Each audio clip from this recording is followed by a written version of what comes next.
Hello everyone! Ayan, happy Wednesday po sa ating lahat. Ayan, ilang tulog na lang ay August na at after August, alam niyo na, bare months na kaya talagang happy na naman tayo. So, ayan na nga, itong ating lulutuin ngayon ay walang iba kundi itong ating niluto kagabi na ginataang papaya with sardinas and malunggay.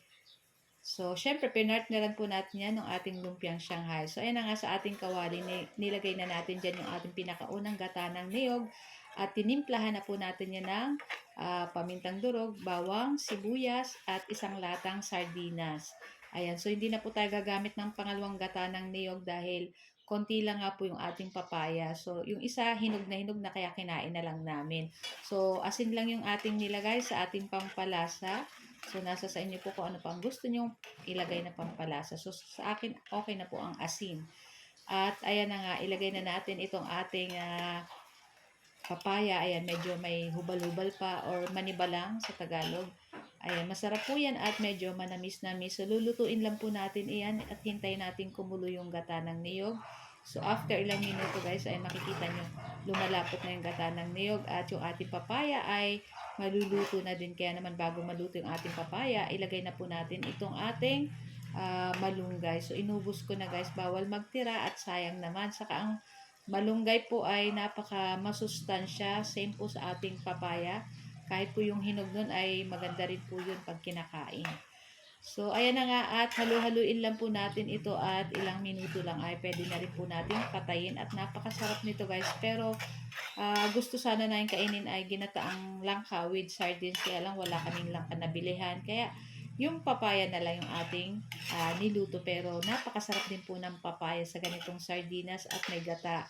Tapos may malunggay pa so napaka masustansya po nito. So guys, ayan at ilang minuto lang pwede na natin patayin yung ating apoy dyan at pwede na nating i-transfer. So, naglagay lang tayo ng isang pirasong siling pangsigang. So, guys, ayan, ito lang po ang ating video today at sana po ay nag-enjoy kayo. Huwag niyo po sana kalimutan mag-like, comment at pa-share po ng ating video.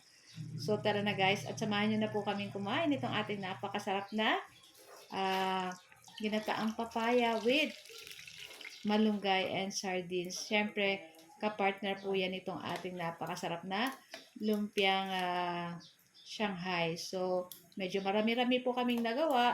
At ayan, so pag yung natira, pwede po nating lutuin sa mga susunod na araw pag medyo wala kaming maisip na lulutuin ulam. Ayan. So, babalik-balik na din lang po natin ito, ating lumpiang Shanghai. At pag na golden brown na, ayan. So, hintayin lang po natin maluto lahat, kabilaan. So, hindi na po ako nag-deep fry kasi na yung ating giniling dyan, nakita nyo naman guys, ay kahapon, niluluto ko na guys, para lutong-luto yung ating giniling. So, kahit hindi i-deep fry, alam mong safe kainin at luto po yung ating giniling. Ayan. So guys, ayan, ito lang ating video today at samahan nyo na rin po kaming kumain itong ating napakasarap na lumpiang Shanghai at ginataang papaya with sardines and malunggay. So guys, thank you for watching! Kainan na! Happy tummy! Ciao! Bye!